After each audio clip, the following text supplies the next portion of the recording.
je suis Lizzie Gauthier. Je pratique les arts martiaux depuis 2008. Puis je suis chaudante. J'ai commencé les arts martiaux quand je suis arrivée à Montréal. Puis mon chum à l'époque, il faisait des arts martiaux, puis il m'a proposé d'essayer, puis j'ai aimé ça. La pratique des arts martiaux, c'est quand même un contexte particulier, dans le sens que on s'entraîne à réagir à des agressions qui sont physiques. Comme femme, j'ai eu un peu de difficulté au début parce que je n'étais pas habituée à me battre. Je n'étais pas habituée à répondre à la violence par la violence. Donc, ce que ça a changé pour moi, c'est que j'ai appris que je pouvais être violente, puis que c'était acceptable dans un contexte aussi d'agression physique, que même j'ai ce potentiel-là en moi. Donc, ce que ça a changé, c'est que maintenant, je peux regarder les gens dans les yeux. Si jamais j'ai une situation où je me sens pas en sécurité, au lieu de baisser les yeux, je vais confronter la situation. Puis je pense pas seulement dans les situations d'agression physique, mais aussi dans la vie en général. Donc, c'est quelque chose que j'ai quand même appliqué dans d'autres sphères de ma vie. Je pense qu'une des plus grandes difficultés que j'ai eues, surtout dans les dernières années, ça a été de m'identifier comme femme à travers les arts martiaux. C'est-à-dire que de se battre 2 fois par semaine, c'est pas une pratique que je dirais qui est très féminine.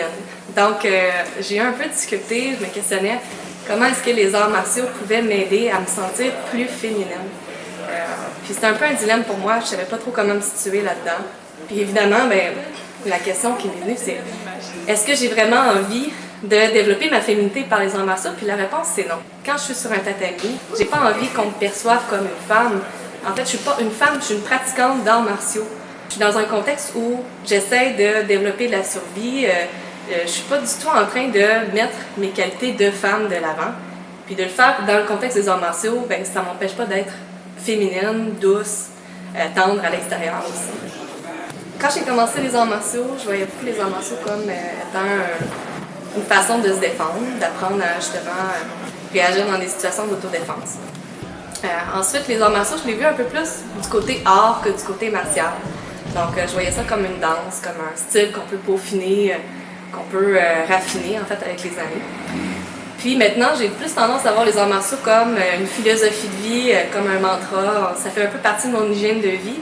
Je le vois un peu plus comme une école, comme une manière de trouver mon équilibre là, dans mon quotidien. Ce que j'aime particulièrement dans l'Aikido Jiu-Jitsu, c'est que les combats ne sont pas axés au niveau de la force. C'est-à-dire que si tu es plus fort, c'est sûr qu'il y a certaines techniques qui vont être plus faciles à faire. Par contre, tu n'as pas besoin d'être fort pour faire la technique. Comparativement à d'autres styles, où est-ce qu'il va y avoir des catégories de poids, où est-ce qu'il va y avoir des compétitions, l'Aikido Jiu-Jitsu, c'est pas un style qui est compétitif. Puis c'est un style qui, je trouve, qui apporte beaucoup de collaboration avec les gens, qui est très familial. Je l'amène ici, puis en te laissant,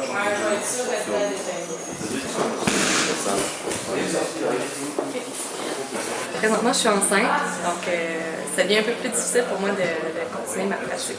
Par contre, je trouve que les arts martiaux continuent à avoir un impact sur moi. Comme femme, puis comme femme enceinte aussi, on a tendance à nous percevoir comme étant fragile, comme étant quelqu'un dont on doit protéger. J'ai pas du tout cette impression-là, donc ça me fait un peu bizarre quand les gens m'approchent dans cette idée-là. J'ai pas l'impression d'être fragile parce que je suis une femme, j'ai pas l'impression d'être fragile parce que je suis une femme enceinte. Puis je trouve même que c'est dangereux de dire ça des femmes, parce que ça nous aide pas à développer notre potentiel. Ça fait qu'on continue à croire qu'on est vulnérable, puis c'est dangereux au final. J'encourage tout le monde en fait à dépasser ce mythe-là, c'est complètement faux.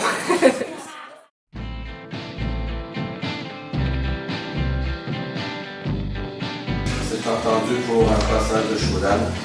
Bien réussi. Félicitations.